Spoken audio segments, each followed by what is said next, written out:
सुब्रमण्यम जी आज काफी खुश रहेंगे, आपने बहुत नीतू आयोग का नहीं, मैं कई इनका बार इनका प्रश्न मैं दो चीजें बताना चाहता हूँ। आपने कहा था ना 5 क्या बड़ी चीजें करनी चाहिए उत्तर प्रदेश को।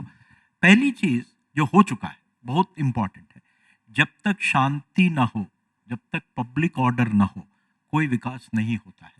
और सबसे बड़ी उपलब्धि यूपी की रही है, it has made it a law and order दुरुस्त लॉ है। And order. It's absolutely.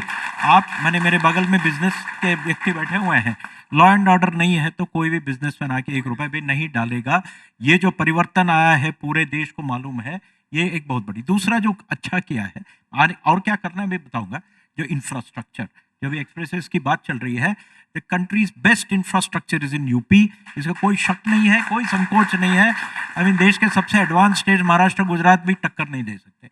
लेकिन अब करना क्या है, ये बड़ा इंपॉर्टेंट है।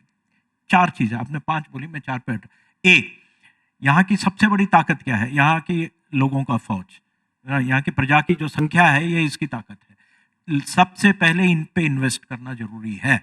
माने इनकी शिक्षा, इनकी पढ़ाई, इनकी अलग अलग प्रकार की पढ़ाई, एजुकेशन हो, स्किलिंग हो, आईटीआई स्किल हो, लेबर फोर्स प्रॉब्लम है you have to make it first class, the best in the country, because उसी से उठेगा।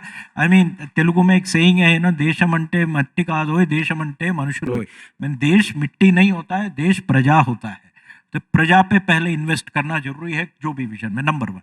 उसके बाद इनके 3 बड़े सेक्टर है। एक है एग्रीकल्चर, ये यहाँ पर तो this should be feeding the world, not India. यहाँ इतनी ताकत है, यहाँ पानी की कमी नहीं है। आई मीन यहाँ थोड़ा पानी कम गिरे तो एक्चुअली अच्छा है, इतना पानी है यहाँ पर। तो इस जगह को प्लानिंग करना होगा। ये चावल गेहूं इससे हट के हॉर्टिकल्चर, एनिमल हस्बेंड्री, बिकॉज आपके भी चावल कितना खाओगे आप, महीने में 10 किलो खाओगे। आपको संपन्नता आएगी तो आप ज्यादा चावल नहीं खाओगे, नई चीजें खाते हैं तो उसकी तरफ बढ़ना होगा। नंबर 1 एग्रीकल्चर की प्लानिंग। दूसरा मैन्युफैक्चरिंग। एक जमाने में ये देश के टॉप 3 स्टेट्स में होता था, पीछे हट चुका है, पीछे हो गया है। Plan for large industries in Uttar Pradesh. बड़ा इंडस्ट्री आएगा तो उसकी चारों तरफ छोटी आएंगी, सक दम बैक हियर। दुनिया में बहुत भौगोलिक परिस्थितियां ऐसी हैं कि सब चाहते हैं कि भारत सफल हो।